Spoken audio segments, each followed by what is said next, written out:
Good evening, everyone. Thank you for joining us tonight. My name is Dov Diamond. I'm a member of the Student Lecture Series Committee here at Cooper Union's Irwin S. Feynman School of Architecture. Tonight, we are very excited to be joined by Gena Wirth and Brian Davis, who are members of the Dredge Research Collaborative. Gena is a registered landscape architect and design principal at SCAPE. She works with cities, community advocates, and landowners to reveal the ecological and cultural potential of public landscapes. As design principal, Gena is invested in the processes of research that translate into practice. She leads the design of complex urban landscapes, including waterfronts, regional trail systems, parks, plazas, and resilience plans. Brian Davis is a registered landscape architect and associate professor of landscape at the University of Virginia School of Architecture. In 2019, Brian was the landscape architect recipient of the prestigious Rome Prize. Prior to joining UVA, he was an assistant professor at Cornell University and has practiced landscape architecture in Buenos Aires and New York City. His work focuses on ports, rivers, and cities, especially their formal interrelations throughout time. Brian and Gena are both members of Dredge Research Collaborative, along with Sean Burkholder, Rob Holmes, Justine Holzman, Tim Maley, Brett Milligan, and a long list of intern collaborators. The Dredge Research Collaborative is an independent nonprofit organization which investigates human sediment handling practices through publications, projects, and event workshops, such as their week-long Dredge Fest symposiums, which have been held in California, the Great Lakes, Louisiana, and New York City. Their mission is to improve sediment management through design research, building public knowledge, and facilitating transdisciplinary conversations. As always, I'd like to thank Elisa Jaffe and Jeffrey Brown for their continued support for the Student Lecture Series. Without further ado, I'm pleased to welcome Gena Wirth and Brian Davis. Thank you.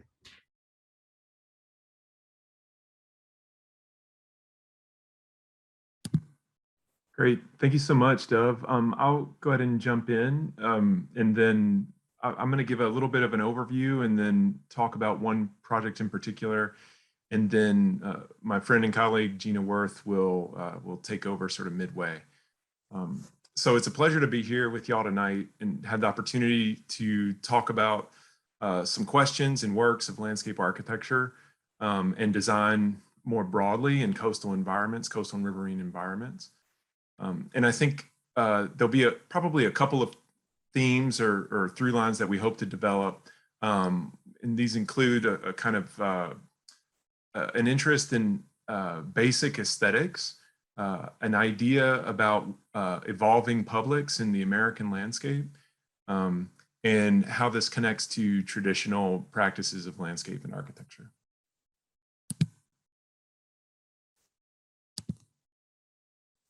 Okay, so I know y'all are in New York City. I was there for a time, and I worked at a firm called Thomas Bosley Associates. It's part of SWA now. Probably the most interesting or meaningful project I worked on was this small community park out in Queens. This project taught me something really important about what decent landscape architecture is. That there are these humble projects that provide a kind of background or setting, the basic provisions of everyday life, but try in some way to introduce something more, a little bit of magic or wonder into that everyday life. So I'm going to zoom out for just a second here and give a quick introduction to dredging. I know that it's probably somewhat familiar to y'all if you showed up here at dinner time, but nonetheless, just so we have a sense. One of the things that we talk about is that there's a kind of mania gripping our society right now where the coastal and riverine landscapes that are the most vulnerable and most at risk are being built on heavily. And this is a kind of perverse outcome of the fact that we value these liminal spaces between water and land intensely. And we don't see it as necessarily nefarious or malintentioned, but it is nonetheless sort of our affection for these places does tend to alter their character or sometimes destroy them. So here, what you're looking at is a beach and dune complex under construction in North Carolina. Massive amounts of sediment are being dredged up offshore and mobilized with heavy machinery. And the purpose of this project, a big public project in South Carolina, is to recreate the conditions of a dynamic shoreline system in a way that relates to the static ideas of property ownership and transportation infrastructure, which you can see stacked behind the artificial dunes. And so within the United States and most industrial countries, the more common purpose for dredging is for navigation. And here you can see a map of the amounts of dredging that are done annually in the United States just by the federal government, the U.S. Army Corps of Engineers, for navigation and flood control. There's a lot of additional dredging that goes on at a smaller scale in small communities all around the country. Just to give you a sense, the Corps in 2016 dredged 118 million cubic yards from the nation's waterways. And while this is large, it's dwarfed by the amount of dredging globally in places such as China and the Netherlands and Dubai. It's one of the primary cultural practices, one of the primary sort of landscape practices by which, or cultural practices by which landscapes are being created and destroyed, but it's rarely the subject of landscape architecture and architectural work. So our group, it formed in 2012 loosely and sort of became a little more formalized in subsequent years. And the main idea was the Dredge Fest that Dove introduced. And the way that I would characterize those quickly is that we were trying to create a public around sediment, trying to identify the folks that were affected by it, invested in it, or contending against it and its problems, but maybe didn't necessarily realize it or realize the other folks around the table. And you know, my perspective on this was informed by someone, Frank Hammonds, who worked for the Port of Baltimore for a long time, who said that when you're talking about a sediment project in a sedimentary landscape, you always have a public, and you can meet them around the table or you can meet them in court.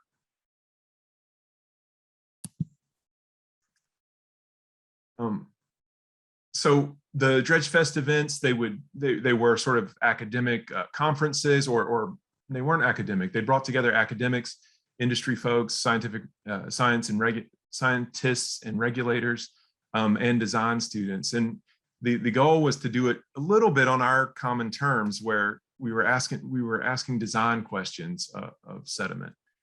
They also involved sort of the embodied experiences getting out there. You can see several of us in this picture. Gena's over there on the far left. And so we were hearing from experts about the management of sediment in Duluth. This type of learning was something that we were always pursuing early on. So when undertaken for navigation, the excavated material is rarely clean. It's instead of being used for artificial beach and dune reconstruction, the finer silts and clays are usually warehoused in landfills, usually as near the site as possible. So they're kind of all over the United States and all over the world. Because of our sort of, industrial practices, we're building de facto earth monuments, kind of hidden in plain sight.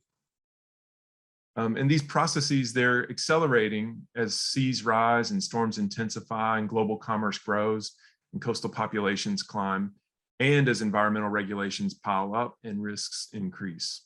So all of these sort of dynamics together have given or have intensified pressures to find beneficial uses for this dredge material. So innovation is occurring all across the globe. Here you're looking at a really amazing project in Lake Michigan in Green Bay, the Cat Island chain. You have disparate and dissimilar agents coming together and giving rise to novelty and practice and form.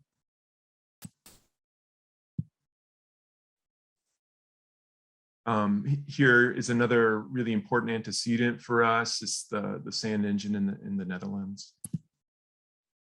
And in some ways, at least, this echoes earlier efforts of the earth artists, as well as long standing traditions dating back thousands of years, across the globe and especially in the Americas, building large-scale landscapes through earth-moving practices over time, creating a kind of strange and monumental aesthetic, something that's a little bit distinct from maybe what we're often used to with regard to landscape design, the design of a plaza or a park. So I'm going to shift here and talk about a project that I'm designing or that I've been working on for the last couple of years. I just wanted to try to use one specific project to illustrate some of these ideas for y'all. It's the Healthy Port Futures Project, and it's with Sean Burkholder at the University of Pennsylvania and Tess Ruswick at the University of Pennsylvania. It grew out of the Great Lakes, Dredge Fest Great Lakes event put on by the DRC in 2016. So it's a $1.6 million 5-year project doing design research, working with scientists to improve human and ecosystem health across the lakes. And it's kind of focused on small ports and marinas. So I'm going to take y'all through this project to the drumlin field. You're looking at Lake Ontario right here. And if you look in the kind of lower right-hand corner, just to the south of that darker blue, you'll see some bumpy orange. That's the drumlin field. And this is a little bit clearer representation of it. So the shoreline of Lake Ontario in this area is defined by these drumlins sliding into the lake. And so as they erode, they produce, there's drumlins and bays. And as the drumlins erode, which you can see here, the face of the drumlin eroding into Lake Ontario, they produce barrier bars in front of the bays. This is a common morphological feature in this region, kind of defines it. Drumlins, for what it's worth, are a sedimentary deposition left behind during glaciation, periods of glaciation. And so here, this is the town of Port Bay. They had it was a small port or a small marina and community organized around one of these bays, and they were reliant on this protective barrier bar in the mouth of the bay. However, because of dredging, which, like a lot of landscape architectural practices, it sort of takes a natural process and dramatizes it. So the dredging, having a channel between the barrier bar, would be natural. The channel would be breached every year to let floodwater out by just the pressure of the water. And humans, we sort of fix that in place. However, they dredged it and then placed, because of regulations, they would always place the sediment either in the water, in the deep and offshore, or once that was no longer feasible, they would place it upland on the parts of the barrier island that you can see are really fat. This ends up starving the rest of the barrier bar. And so that barrier bar has it's shrunk down significantly and is starting to wear away. So our concept in this area, what we thought might be possible would be to use the simplest dynamic process that's always at work in these landscapes. So in any beach, the swash zone, the area where the waves run up onto the beach, it's often really fun to play in. It's always super active, and it's transporting small sediments, usually in a direction and consistent with the predominant winds and waves in that area.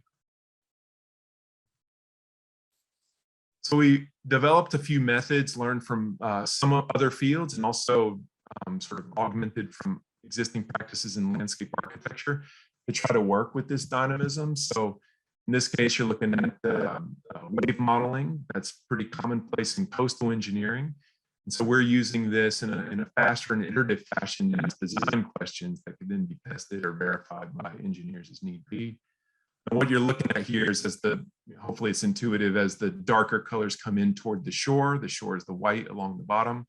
Those are larger waves approaching. So these helped us be a little bit specific about what different forms and shapes might be and the threats or the forces acting on different parts of the barrier bar. So we also wanted to combine that with a little less analytical, a little more intuitive way of working. So we do these sediment drawings using a large geomorphology table and color sorted media. sediment is color-coded by size here.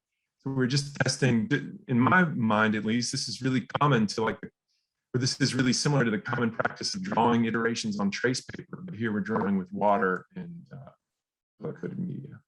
So waves, just so it's clear, waves are hitting these shapes and moving the sediment along the shore.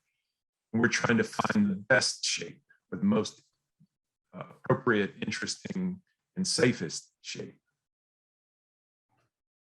So we did this a lot. Once between the computational and physical models, we felt that we had an idea, and all of this is being developed. I'm sort of glossing it over a lot, but it's being developed with the regulators and in conjunction with the community there, the Port Bay community. And we propose to simply place this material in a shape out in the water, but welded to the shore, attached to the shore, with the idea that the sediment, or that the waves would move the sediment downshore and nourish the beach. This is basically beach nourishment, like I showed of that South Carolina project, but it's trying to use the wave at the very beginning, but it's trying to use the waves to do the work of heavy equipment.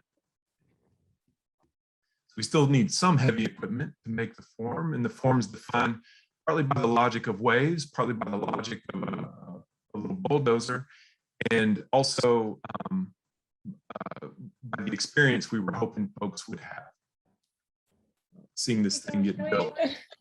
Shoshi, you should see this. Oh my gosh. Do you know Dove? Oh my gosh. That's right. Okay, no, that's fine. So this is it. And you can see it immediately upon completion. A kind of crude, rough landscape, but nonetheless big, expansive, and in keeping with the sort of nature of this drumlin and bay landscape. And after the first storm, this is it. It's gone completely. You can just see the small jetty in the background. But it's actually not gone. This is down the coast, downshore. Think about that. Those little grains of sand moving around, they move even more and faster during a storm, of course. So this is before the storm when the POW was built, and this is immediately after the storm. So it's sort of using winds to almost build a protective, or waves to build a protective infrastructure. In the context that we're working, it was really important to have sort of quantitative data showing what had happened and how reasonably certain we could be of these effects that were produced from the form. And so that's what you're looking at here. It's almost like a cut fill analysis of sediment accretion. So I'll just end my chunk here with a note saying, by focusing on the basic values, the specific issues, both the technical problems, the history of the place, ecological potential, and the desire of folks there, we think, at least in this little project, that it's by working with sediment, we can show how landscape practice is creating a more common ground. This is not the type of project, of course, that will probably ever pop up in the magazines or win our awards. Because it's hard almost to even know what was designed. There's no figures here, there's no structures other than the land itself. But somehow that type of basic engagement with the processes and the experience of this place seems appropriate in a big, expansive sort of public landscape, radically public landscape.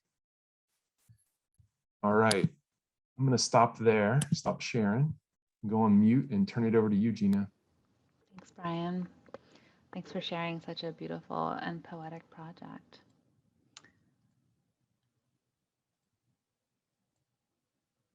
I'm going to transition here to maybe a little bit larger scale of work and more conceptual and planning focused, much like Brian's project that was a spin-off of the work done by the Great Lakes Dredge Fest team, kind of developed by Brian and Sean and their collaborators into the Healthy Port Futures project. This project called Public Sediment is a work that also spun off from a Dredge Fest California effort where we assembled a equally diverse and engaged group discussing the challenges of sediment management and the challenges of sediment in the Bay Area and San Francisco, the Bay and Delta. It ultimately grew into a collaboration with a much larger team, where the Dredge Research Collaborative was really a very important partner and member. The team was led by SCAPE, which is the firm that I work at, and we kind of invited the Dredge Research Collaborative in based upon this great work that the team had been doing, researching the sediment dynamics of the Bay Area, in particular in relation to Bay resilience and potential future climate change induced flooding and sea level rise challenges that the entire region faces. The team was also composed of many other architectural, engineering, and ecology partners shown here in this diagram.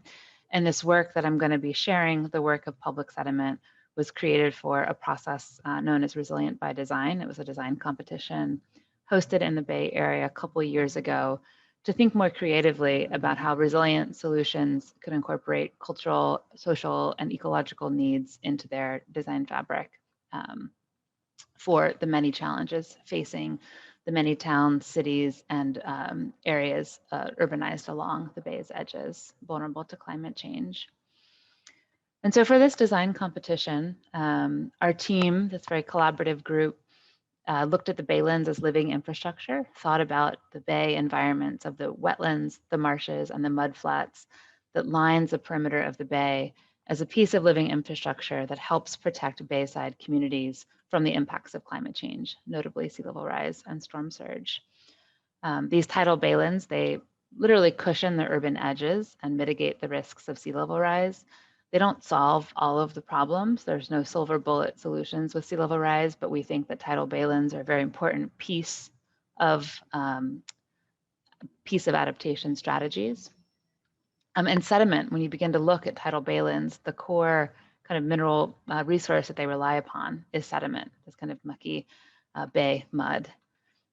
And so our team kind of put forward, as the competition brief asked us to think about different ways to design resilient shorelines within the bay, our team put forward this statement that sediment was a key building block of resilience in the bay.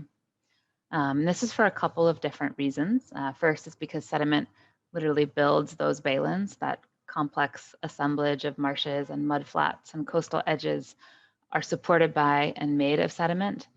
And with sediment accretion, marshes and mudflats can keep pace with sea level rise. They can begin to grow and accrete and vertically rise over time to continue to sustain themselves. This all depends upon the rate of sea level rise, and it depends upon the amount of sediment coming into the system. But having sediment, having this resource, is a really critical piece of that equation. And so our team was very interested in sediment and also very concerned that the Bay Area faces a low sediment supply now and in the future. It's faced a low sediment supply for a while, and it will likely continue to face a low sediment supply into the future.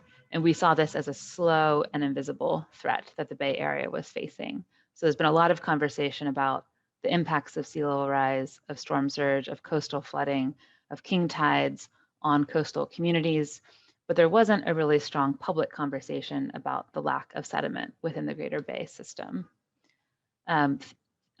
Many people have begun to look at this problem, and the work was very helpfully supported not only by the work of the Dredge Research Collaborative and the Dredge Fest events, but also by many years of investigation by ecological research groups like the San Francisco Estuary Institute and many other partners.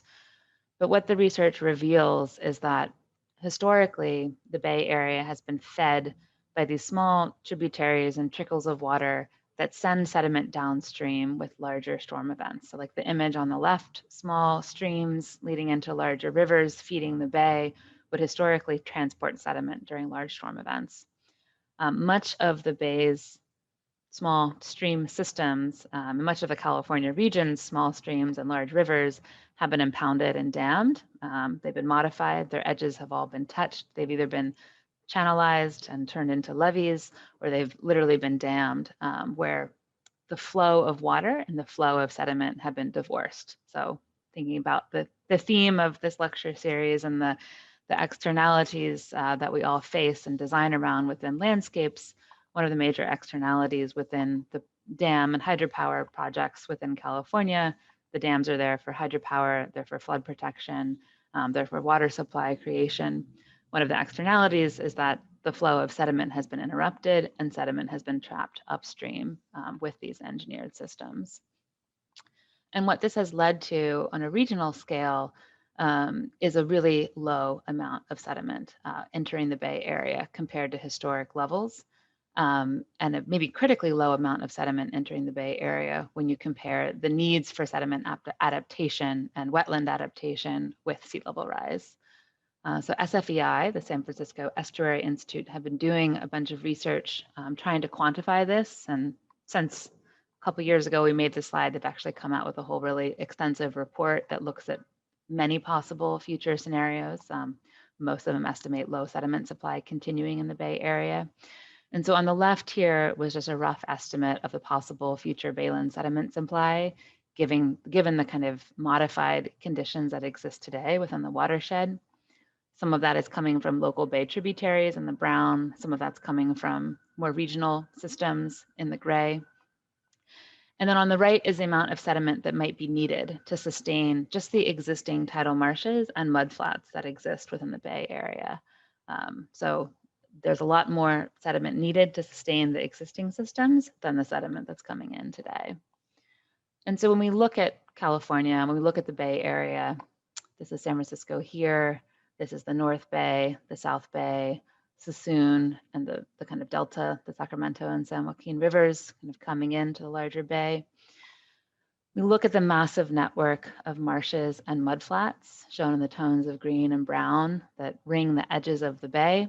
These are very important ecosystems from an ecological perspective, home to abundant types of diverse wildlife, important migratory resources, also very important wetland and mudflat cushions to all of the urban communities that line the entire region.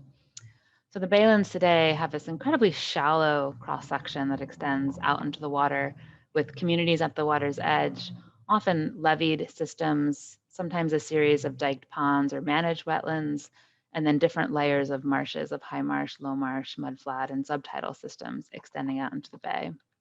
With sea level rise and a low sediment supply, there's potential for this landscape to dramatically change, for urban communities to be very impacted by those sea level rise kind of intrusions into coastline communities, which Brian's noted. We like to build in the most vulnerable areas closest to the shore. So you can see some of those vulnerable areas with the 3-foot sea level rise scenario shown here in the kind of red hatch, the light red hatch, but also equally ecosystems at risk in this equation. And so a large scale conversion could potentially happen from marshes, high and low marshes, to all mudflats with a 3-foot sea level rise scenario and low sediment supply, to even more extreme damage to urban communities shown in pink with higher rates of sea level rise and complete inundation or drowning of some of these wetland systems shown in the blue. So this is a real, very large spatial problem and ecological problem, as well as human problem. And many different sources have begun to document the potential negative impacts of this change. Most of the marshes are projected to be damaged or destroyed by 2100 unless we intervene now. Part of the challenge here is the pace of that change with sea level rise and low sediment supply. And then obviously, I think there's extreme damage and potential challenges introduced in urban areas with sea level rise, damage to infrastructure, drinking water, transportation networks, and individual homes. And so our kind of provocation and I think our role in this larger design collaboration as a team was to introduce sediment as one of these potential design tools to work with and to use to think about resilient and ecological design, to think literally about designing with mud, but also, as Brian mentioned, all sediments have a public, and our goal with this project was really twofold: to think about these physical design solutions for these spaces that related to building back or bringing back some of that sediment to sustain marshes and mudflats, but also to make this challenge of sediment public, to get more people involved in this greater conversation and kind of make sediment part of the resilience conversation. And so to do this, our team realized that it wasn't enough to just begin to look at the coastal edges, at these vulnerable, risk-prone areas. When you think about flood protection, it's really easy to think about looking at the edge and designing edge projects. SCAPE, the firm I work with, has many edge projects that we work on that are very interesting. But we wanted to make this a watershed project, or truly a sediment shed project, to think about those larger flows moving into the system, to understand where sediment was getting clogged, where sediment might be available, and how to reintroduce some of those sedimentary flow patterns back to the marshes and mudflats lining the bay. And so to do this, we looked at different tributaries that fed the bay. Historically, it was the major rivers of the Sacramento and San Joaquin that provided most of the sediment that entered into the bay system. But because of the level of dam construction and large infrastructure out in the greater California area, the local tributaries today, like Coyote Creek or Alameda Creek or Walnut Creek, are the tributaries that provide the most sediment. So the equation has really flipped because of the massive amount of manipulation to these systems. Our team chose to look at the Alameda Creek watershed and define some different design projects around this to think about how to reintroduce some of these sediment flows and establish a better balance between what's happening upstream and the vulnerabilities at the water's edge. The Alameda Creek watershed is still a very large watershed or sediment shed, as we say in the DRC. We began to look at the kind of complex of cities and urban areas kind of built within the alluvial plain of the creek itself and how it connected historically to the South Bay. This analysis, this historical analysis, is always really important and critical to our process. Historically, before urbanization froze the river in place, the creek was a big alluvial fan that over generations and centuries moved over this landscape like a big sediment-filled windshield wiper, just depositing sediment across the space, building this alluvial fan called the Nile's Cone, and feeding sediment-rich marshes at the water's edge. Over time, we're very good at building these urban systems that lock dynamic landscapes in place. And so that's exactly what's happened here in Alameda Creek.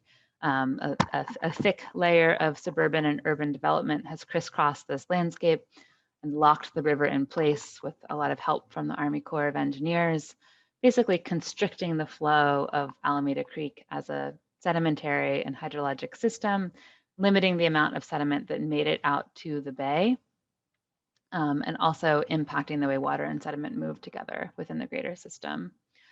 There's also been some dam construction and some other infrastructure projects upstream.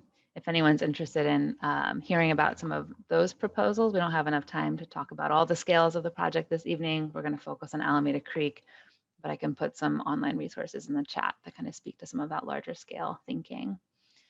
But at this kind of smaller scale of the lower channel, the fluvial and tidal reach of Alameda Creek, we began to realize that sediment was beginning to be stuck in this channel, that a lot of sediment was still moving downstream. But because of the highly engineered nature of this channel and because of its low flat slope, a lot of sediment was beginning to be stuck here. There was reduced supply to the bay. The wetlands at the water's edge had also been really modified. They'd been cut off from tidal action, turned into salt production facilities for large companies like Cargill, and there wasn't a lot of interaction happening. There are some large-scale efforts with the South Bay Salt Pond Project to restore these ponds to wetlands and to open them back up to tidal action. But even with tidal action, they're not necessarily getting the sediment inputs that they would need to be healthy living systems that can adapt to climate change. And of course, all of these kind of human-created vulnerabilities are exacerbated by greater climate change. There's only more water coming in, hitting these systems without that protective buffer or cushion of the wetlands, the bailins, and the sediment. And so this is what that landscape looks like. This is how urbanization has locked the creek and fixed it in place over time, how the Army Corps has built large perimeter levees that wrap the landscape and prevent that alluvial fan from forming. We have lots of sediment building up in the channel itself, which is why it's so low and shallow. not enough sediment getting out to the tidal reaches of the bay where it's needed to feed these ponds with that nourishing material. And so there's many different types of ways of designing and thinking with sediment. So this is a project that is kind of moving out of the realm or the territory of dredging and more into the greater world of the many different ways to think about and design with sediment. I think Brian's project is a really intelligent way of how to place and disperse sediment. This is a project that's about something slightly different. When you place or disperse sediment, it kind of happens, the moment of action or placement, it's like one moment of action. Like you bring a bunch of mud or gravel or sediment in and place it, and then it might move or transport in the environment.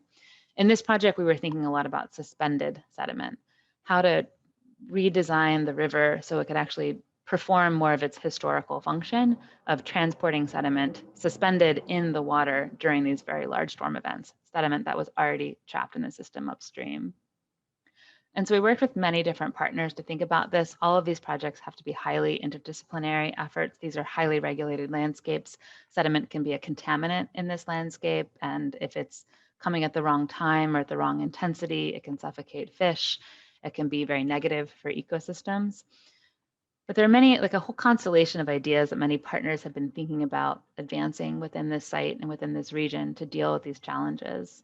And we, as a design team, kind of helped curate and choreograph them together into a larger project proposal that would both solve some of the problems that the flood control district had been dealing with and thinking about the channel, but also nourish the Bailins and kind of create the sediment-rich environment that could help the Bailins adapt to climate change and therefore provide this thicker layer of protection for people at the living at the water's edge. And so just some historical images of what that alluvial fan and that dynamic system used to look like before it was channelized.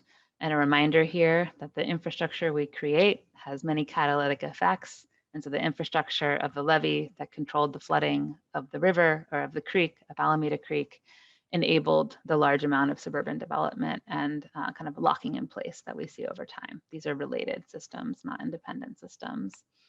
And so our site became the flood control channel, and we wanted to think about it not only from the perspective of sediment, but also from the perspective of people and fish within this landscape, because there's many different migratory fish species that historically have migrated up and down the tributaries.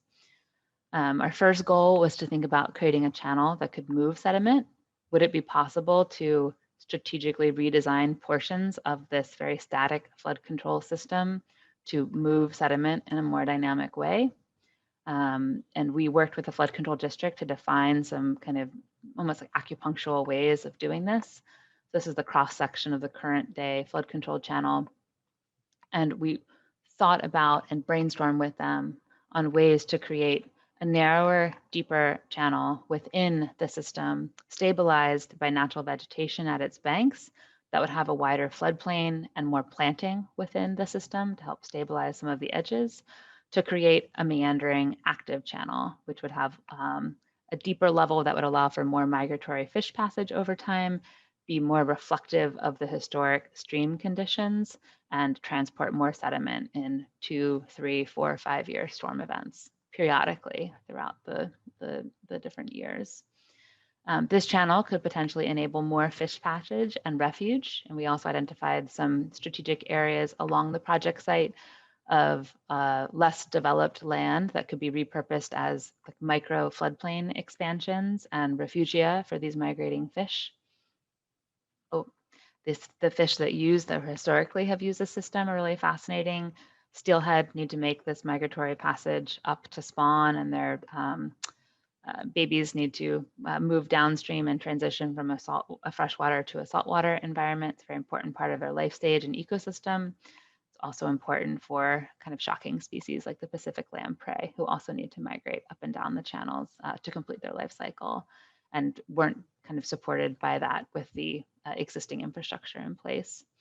We also wanted to make the channel part of the public realm to engage people in the dialogue around sediment, but also make the flood control channel, which was not perceived as a natural system, part of the everyday experience of living in this area.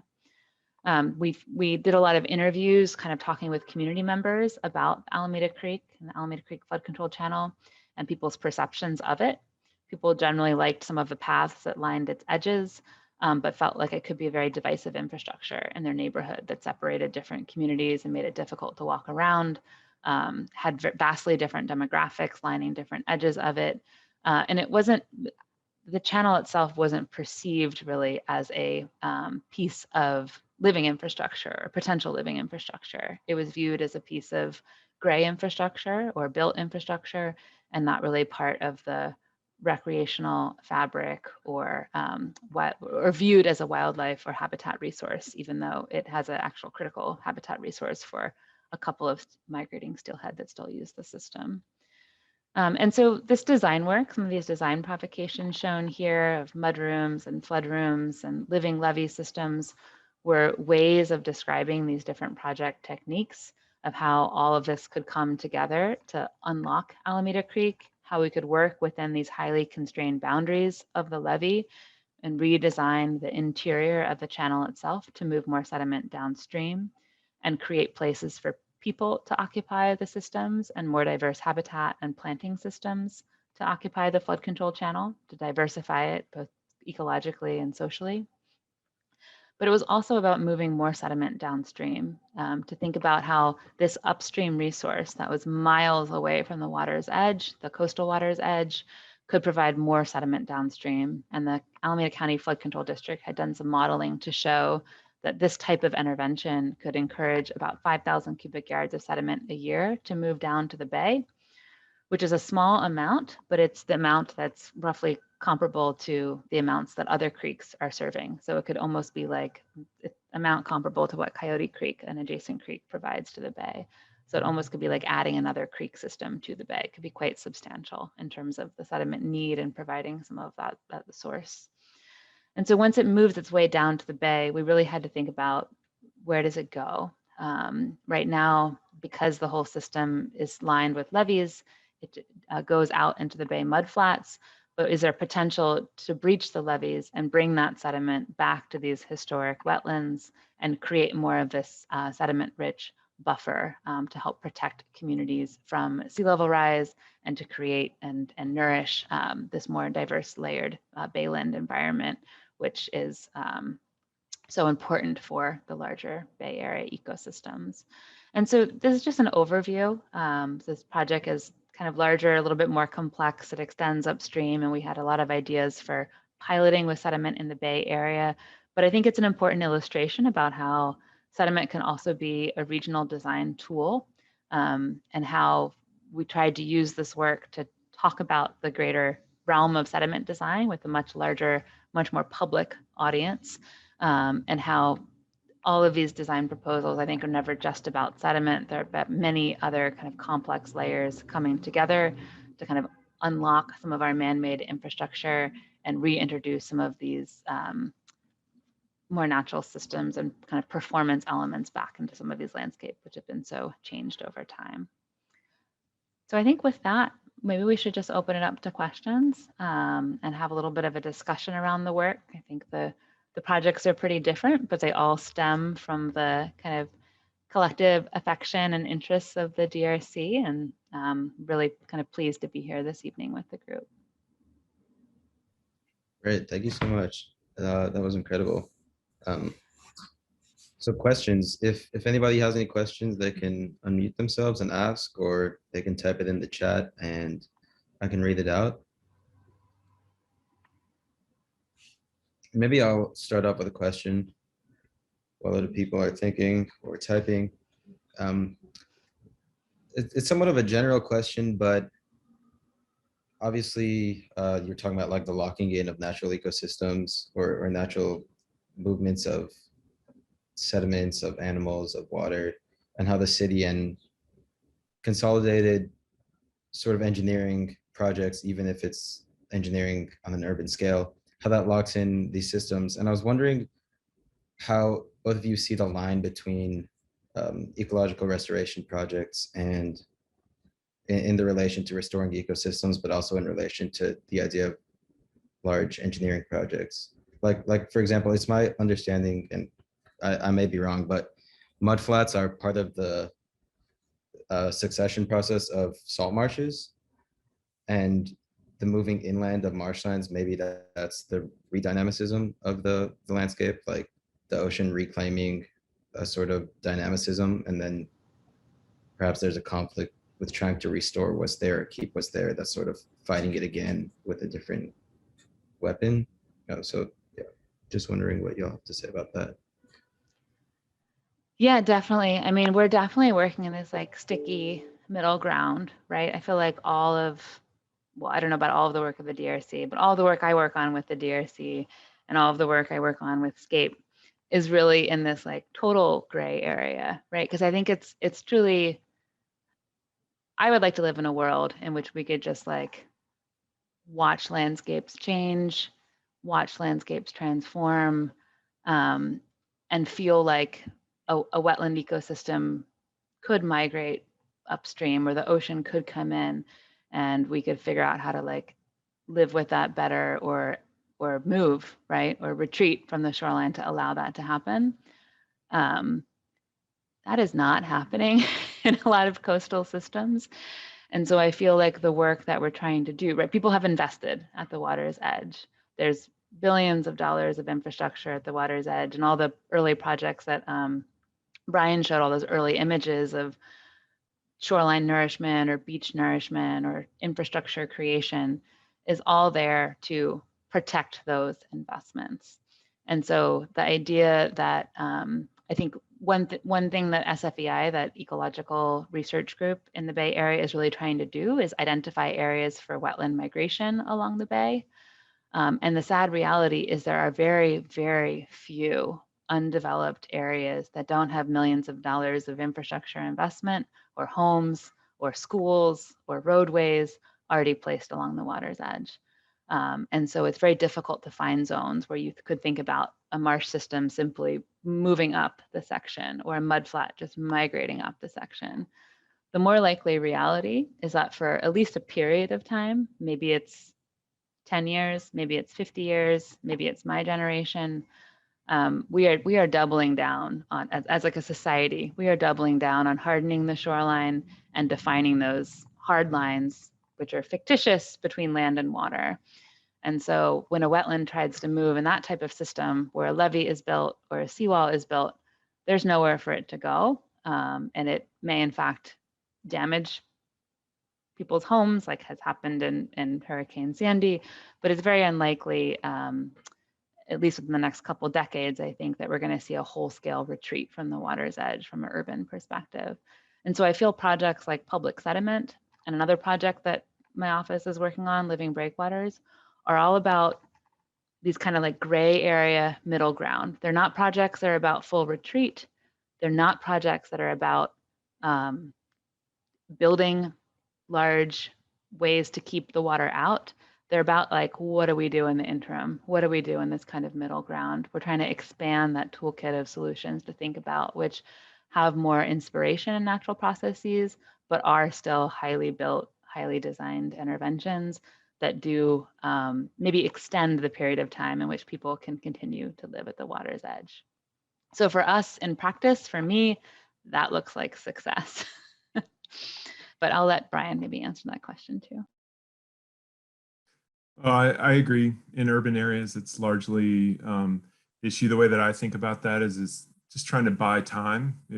Gena said maybe 10, maybe 50, maybe a little longer years, but time's really valuable. You know, it's another generation of raising kids going to that school, or students coming to the Cooper Union, or, you know, whatever the context is, that matters. We're sort of deciding collectively that it matters. I'll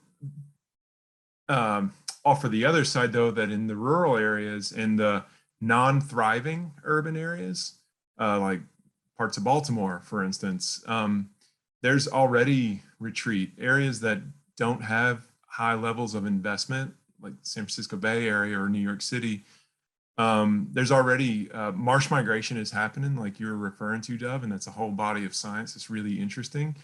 And there, and farmers and small communities are leaving.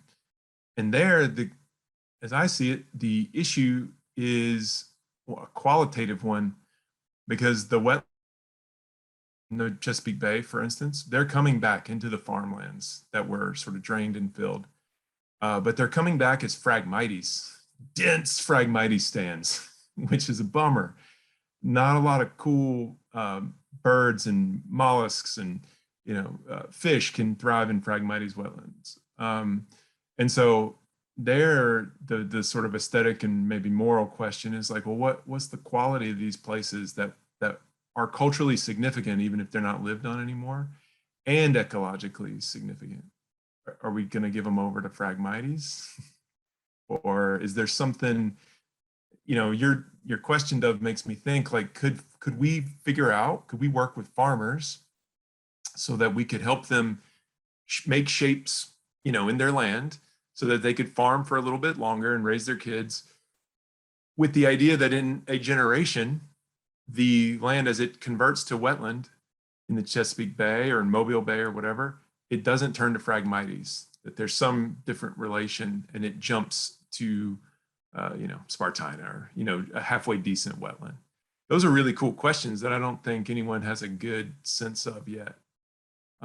In part because we're pretty urbanistically focused right now. I mean, that's where the work is. And that's where a lot of the ingenuity and research dollars are going into.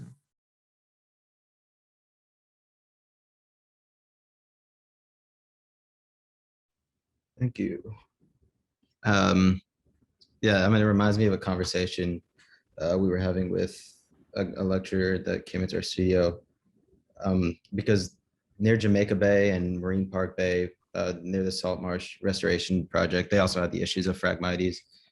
And the conversations we were having was, how far back do you go to solve the problem? Is the problem the Phragmites, or the fact that the water is not becoming brackish enough, or like there isn't enough salt water mixing and Phragmites can thrive there? So I guess that raises other questions as well. Does anybody else have questions that they'd like to speak on?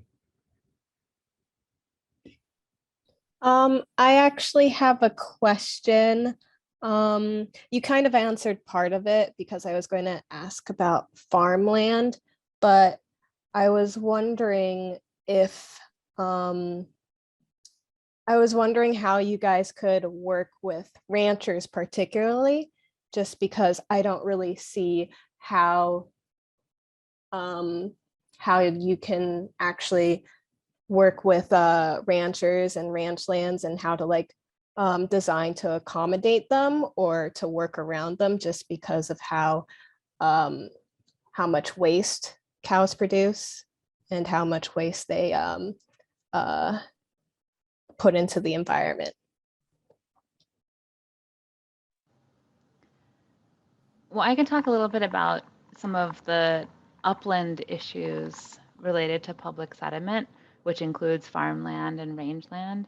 One of the really interesting kind of things about working for design projects that are essentially designing for an unknown future is that you don't know what's going to happen, right? The sea level rise projections change every month, or seems like every month, maybe every year, but they are reassessed. They're constantly changing. The science is evolving. Even on a project just last week, we got new data that showed the flood levels for a base flood elevation we had assigned for a project was now 6 inches too low because of an update that had been made to the flood maps. And so when you think about these really complex landscapes, like working in the Bay Area, and you think about the sediment sheds or the watersheds feeding them and the composition of those spaces, one of the really big other climate risks in the Bay Area is fire, which is impacting rangelands and farmlands in a really dramatic way. And fire is impacting how much sediment moves downstream. So there have been speculations that landscapes that will receive large amounts of wildfire, or maybe will have less precipitation in the future and be more prone to fire, or have higher heat in the future and be more prone to fire for those reasons, might generate more sediment that could move downstream. That's something that SFEI began to run many different models and kind of did a lot of scientific research around in a recent document they came out with, which looked at, I think, something like 6 or 8 different projections, different combinations of weather projections for the Bay Area, with different sea level rise levels, different upstream fire levels, low sediment supply, medium sediment supply, high sediment supply, and looked at all the potential future scenarios. So it can be really challenging to think in these complex contexts when you're trying to design for the unknown. We're always looking for trends and for designing ways that we're not trying to design around a particular number or particular threshold.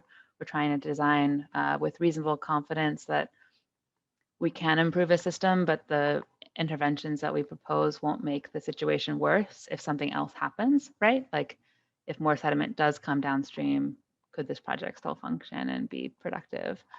I bring that up in relation to your question around rangelands because I think all of these systems are connected, and rangeland management and those practices can impact fire susceptibility and kind of be part of this larger watershed or sediment shed story. And I can send some links in the chat for some of the more upland work that we did, both as part of the Dredge Research Collaborative, looking at those upland flows and their impacts on the downstream systems. Yeah, I don't have a good, I don't know the West very well, Sarah, but just conceptually, one thing strikes me, and I wonder if, this would make sense to you, knowing, it sounds like you know the landscape, those types of landscapes a little bit.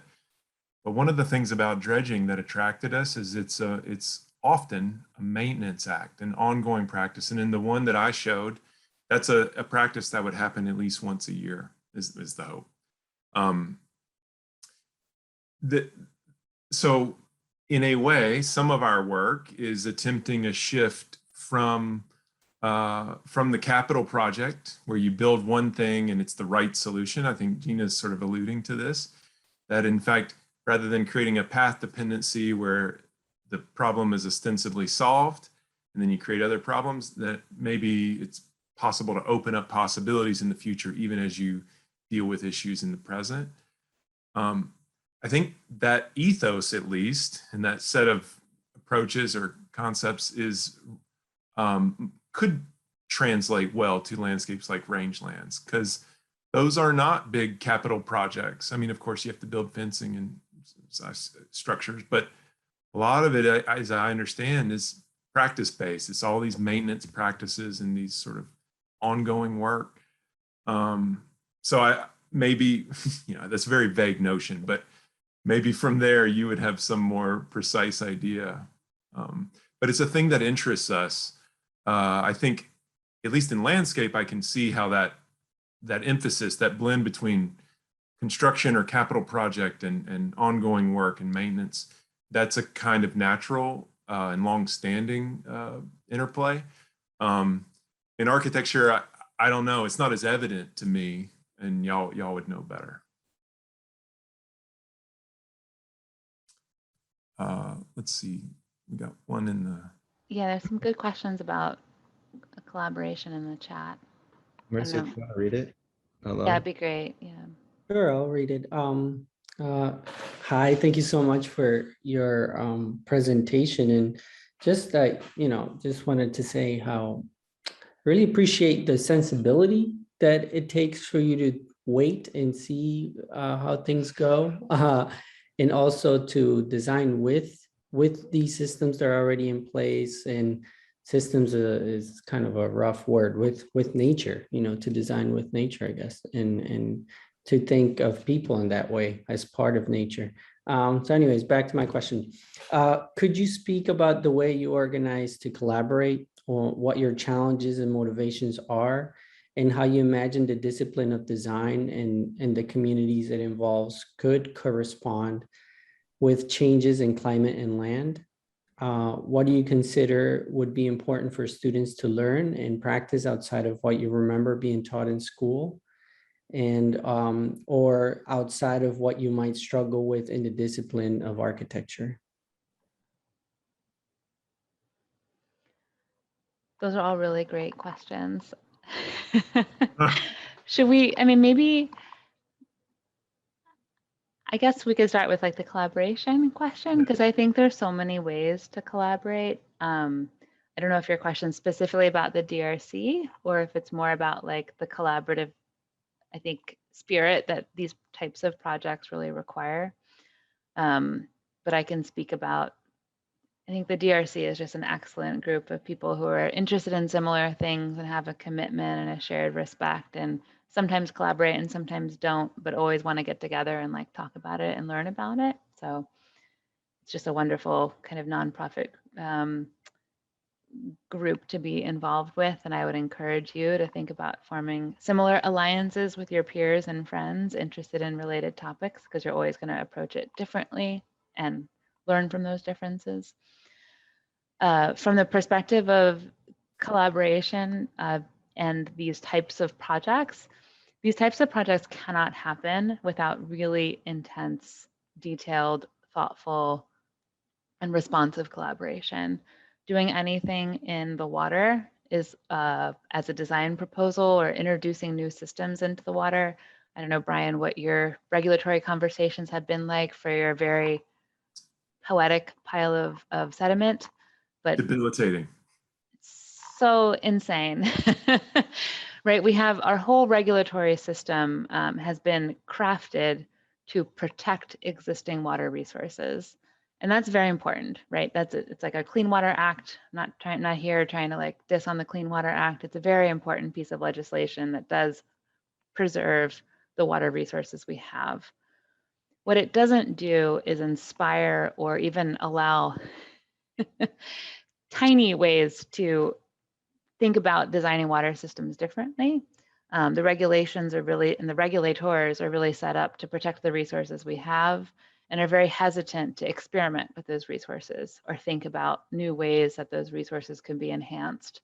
And so when you think about a project like public sediment, or like the projects that Brian are showing that involve changing the land-water interface, even if it's as simple as placing a pile of sand and watching it disperse through a natural process through a landscape, those can be very difficult regulatory conversations, because those types of actions can be viewed as displacing habitat or creating potentially negative conditions.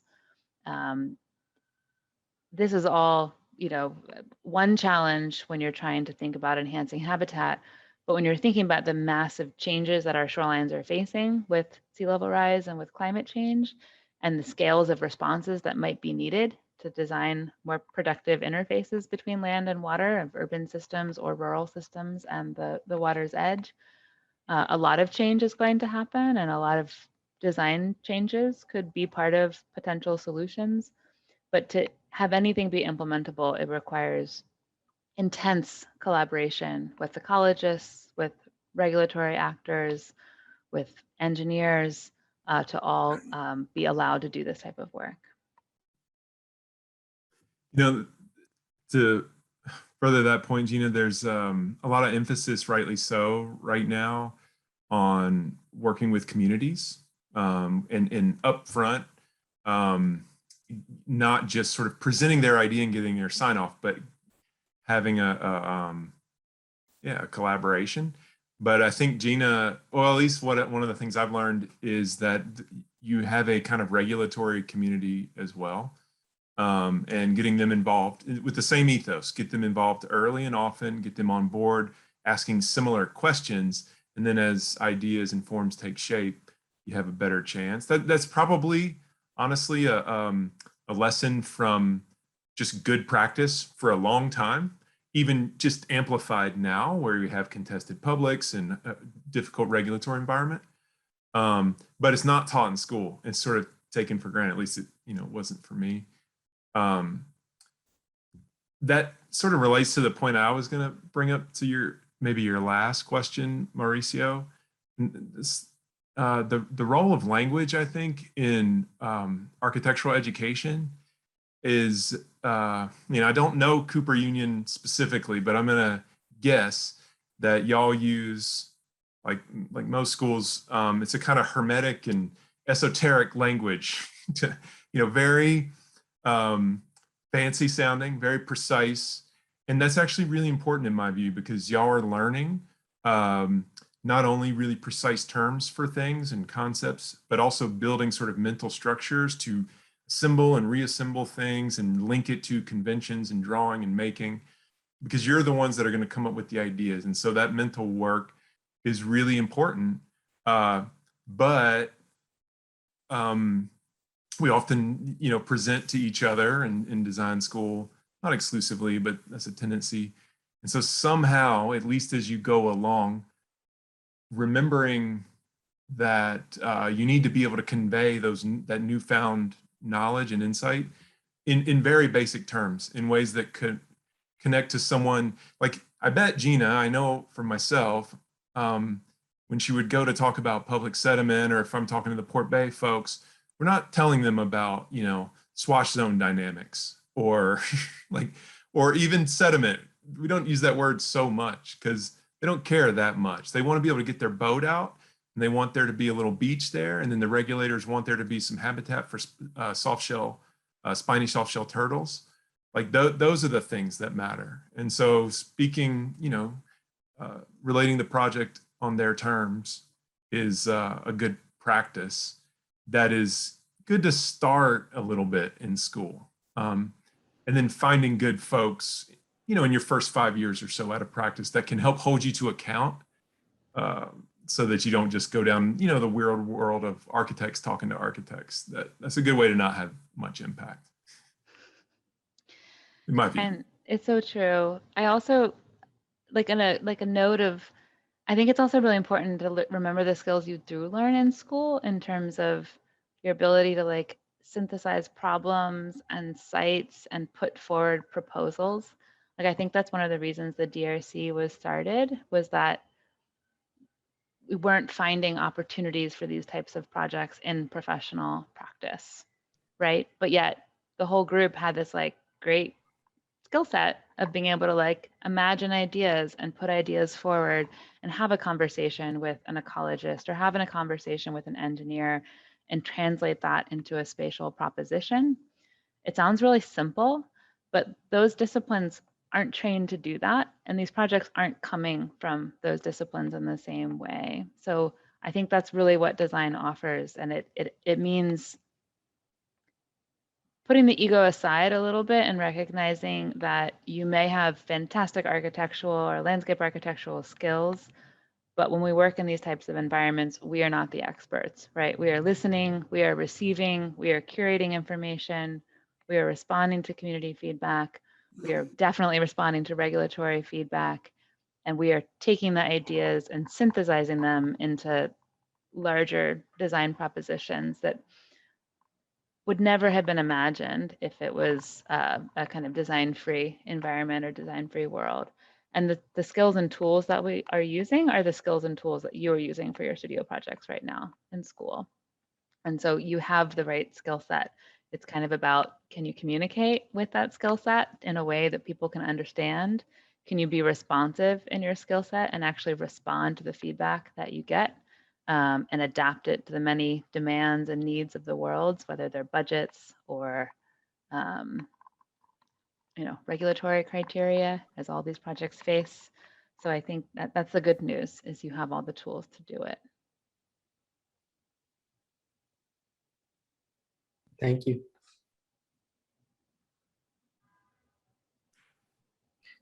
Well, I'm really surprised that y'all let us get away with just showing 2 projects that are just a couple of dirt mounds. It was a real thrill to, I'm not trying to cut off any other questions, but I'm always curious how that's going to fly.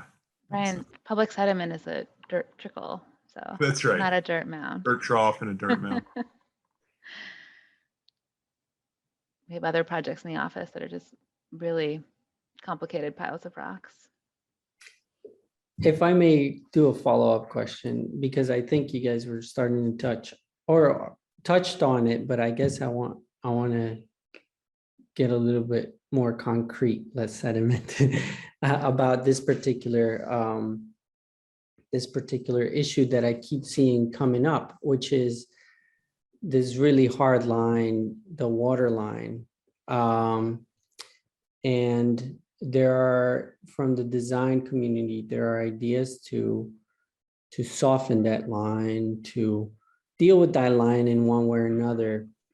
But that line also involves people. And I think, I've seen designs for transitional housing, different kind of architecture as architecture, ideas. But I think, I guess I want to hear from you about kind of this kind of more interdisciplinary approach to how to deal with that movement of the water into the land in terms of how it's going to affect people over time, and what would be important to do now, knowing that this is happening.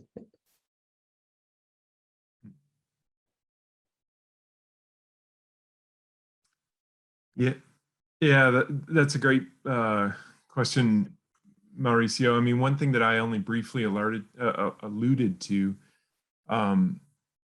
was not only rebuilding a lot on the coast, but there's something really strange about those most vulnerable, or those areas that are sort of most at risk. This is not a scientific observation by any means, it's just sort of anecdotal, but it seems like it's either the sort of wealthiest folks, the wealthiest developments right there on the waterfront, or it's the most at risk, most marginalized, working class and often minority neighborhoods, probably because those were historically wetlands and, not as healthy, flooded more, et cetera. So one thing that is sort of baked into the way that we tend to work, and that I think Gena's public sediment project does a nice job illustrating, is she didn't focus on it, but it does illustrate this. Almost always there's multiple publics. For us, the public, it's not a kind of monolithic block with a unified set of concerns, and especially on these waterfront areas, that's very real. Like, oftentimes there's a community that can pay to put in as much riprap or lift their houses or whatever. They can just do it, or they're well connected politically. And what do you know? The Army Corps is coming in and doing a thing nearby. And then there's just across the river or whatever, there's another community that's not. And well, that's a little tough to know what to do without knowing the specifics. It's obviously very contextual, but there is a kind of an ethical dimension to engage in any of these projects, any of these types of projects.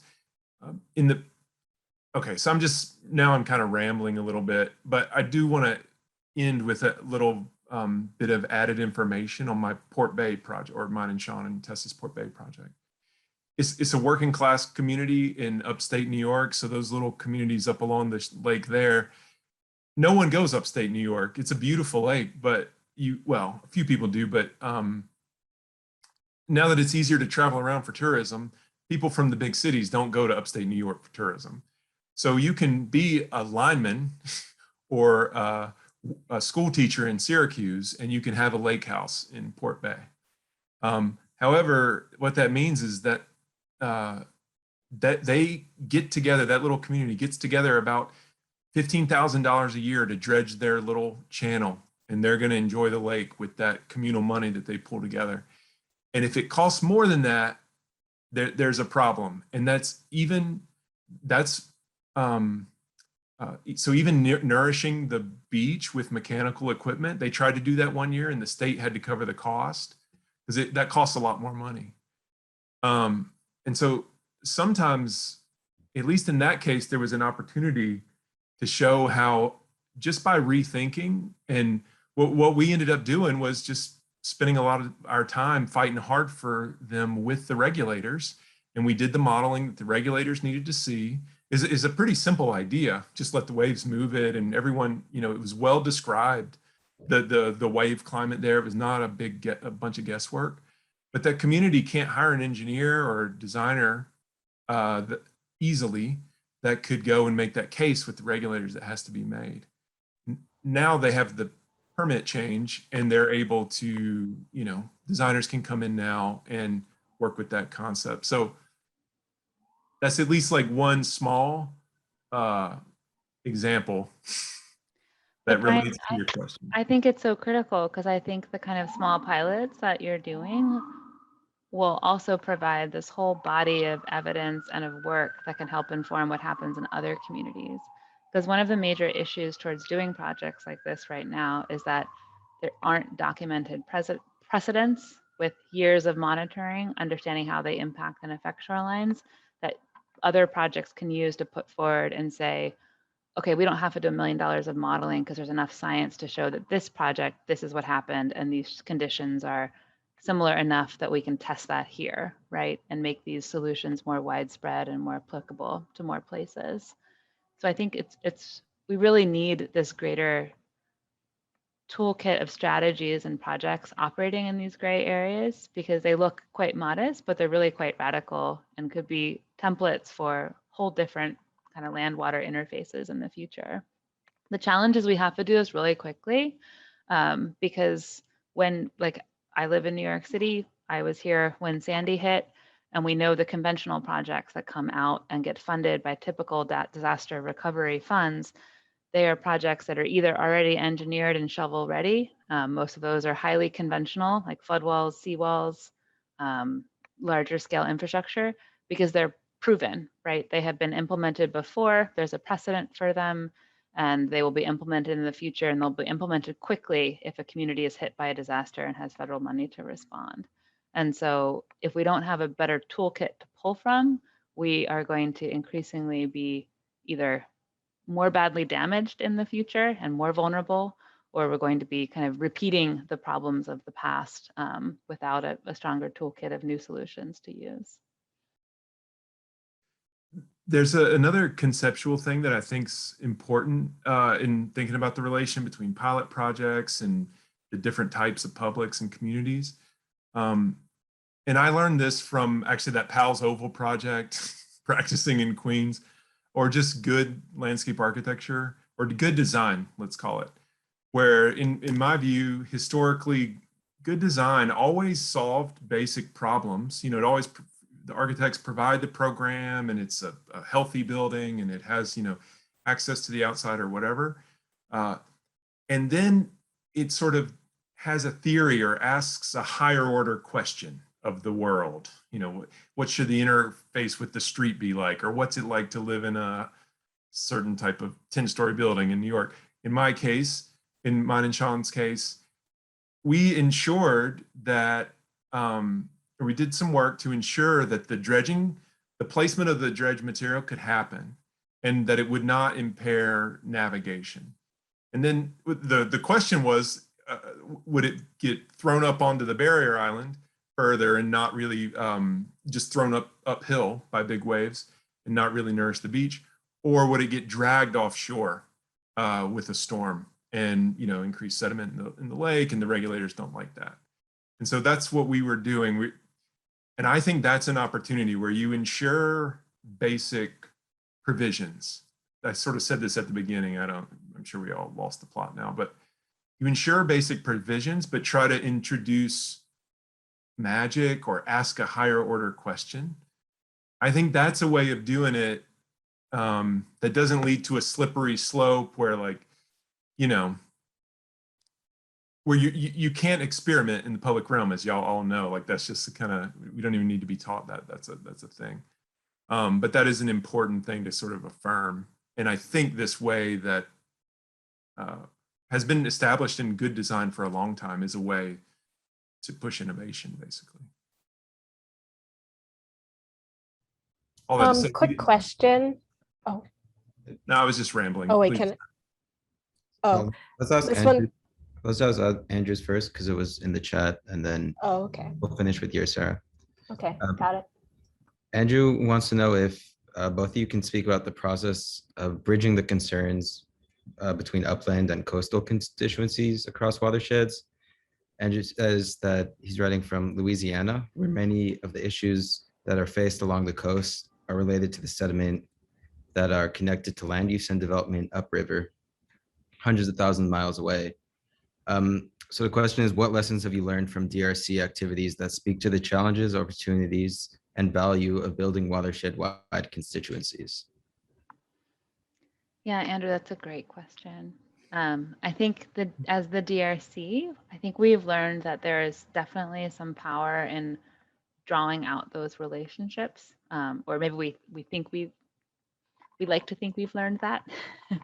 I think some of those, even projects like public sediment, wouldn't be possible to conceive without first drawing out those relationships and simply understanding them, which for many years has been the focus of the DRC, to investigate these 4 coasts through the lens of the sediment shed and the watershed.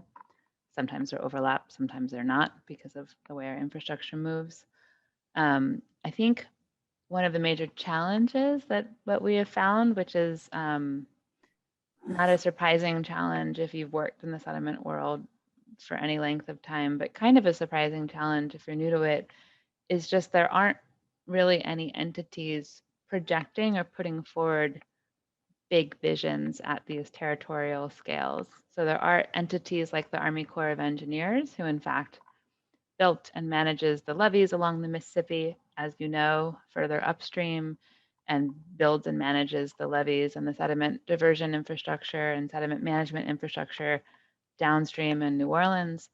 But there is not a big plan or a big vision on how those systems interact, right? They're managed in different districts. They're somewhat siloed.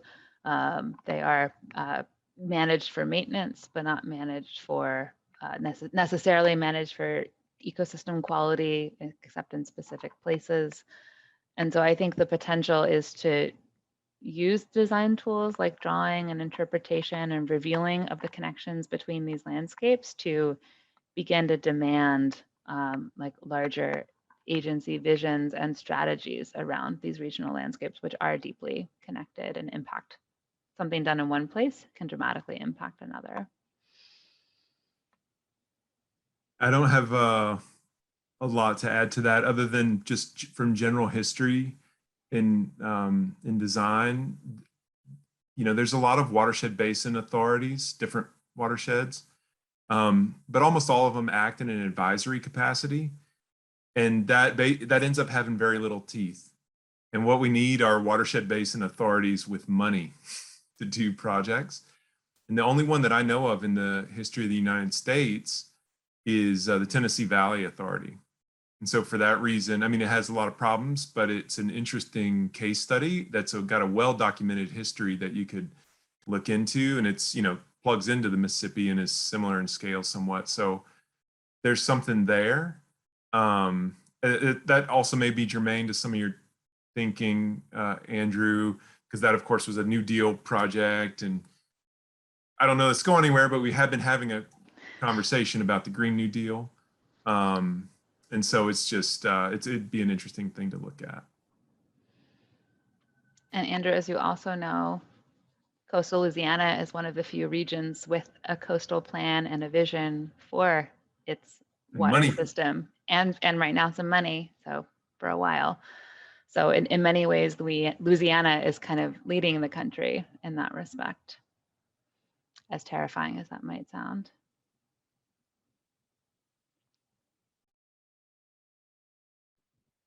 Let's finish with Sarah's question.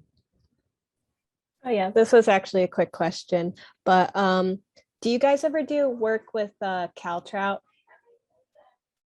Oh yeah, Caltrout was a partner on the public sediment project. Yeah, they have a really cool fish in the classroom or trout in the classroom project, where they will bring juvenile steelhead or trout species to different schools and like raise the fish in the classroom and then do a assisted release into the greater river systems as part of like their educational outreach.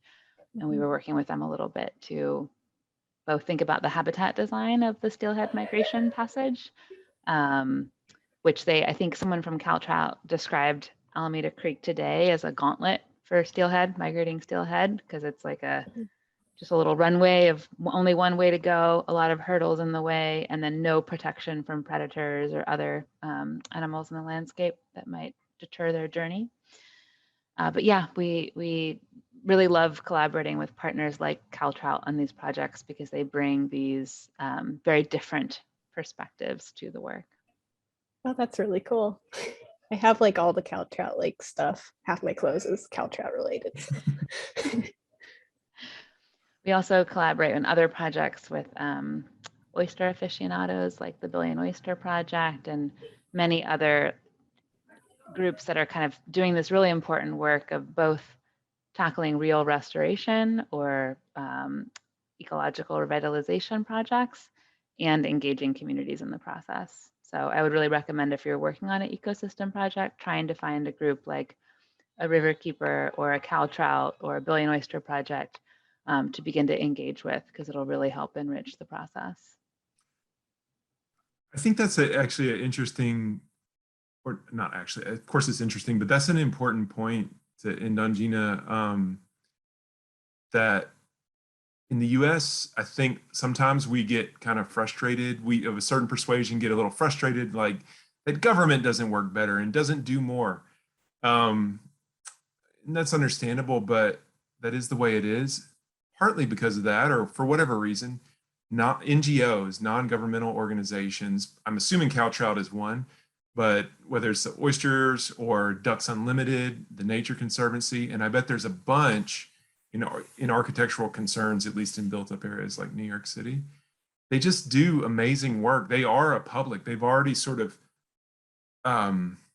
arrayed the constellation, or a lot of the folks, but they're often not designers. And so they tend to be really good advocates, connectors, and activists, or scientists, et cetera, and are, at least probably for the next generation or so, will probably be incredible allies in the type of work that we're talking about, and that I think many of y'all's generation probably sees as needing to happen. So cultivating those relationships. Actually, Gena and I met because of the Gowanus Canal Conservancy, volunteering there and organizing the volunteer days, like digging holes and plant, you know, so Floating wetlands, yeah. Yeah, now I'm rambling again, but yeah, it's a good point. Cow trout.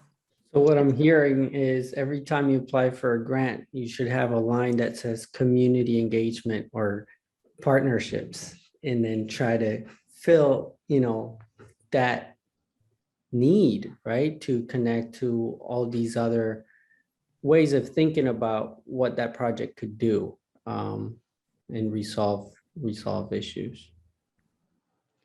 Yeah, I I think think, oh, go ahead, Brian. No, you go. I was gonna say, I think it's not only do you need like the line in the grant, you need to like do it with enthusiasm and exuberance. So didn't talk about this project this evening, but our office, SCAPE, has been working on a big coastal engineering project called Living Breakwaters. And one of the whole reasons it's funded and it's sustained itself is because of community engagement around the effort, with many different partners kind of supporting and advocating and learning and enhancing the work along the way. So that would not be a project without the greater oyster and middle school community of Staten Island. Agreed. It's strategic, but also a way of like honoring the fact that they know a lot. Whoever that entity is has been invested in that subject for a long time, and you're maybe just getting there as a designer and interested to bring your skill. And so whether they're scientifically oriented and they really care about, you know, migratory warblers or something, or if it's an education organization or whatever, it's just, it's enriching to design practice in our experience. In a good way to have an impact. Thank you both. Great. Thank you so much for joining us, Brian, Gena. Thank you everybody for coming. The next Zoom lecture series in a couple weeks with, I think it's Paulo Tavares on October 21st. Yeah, thank you. Thank you so much. Have a great night, everybody. Yeah.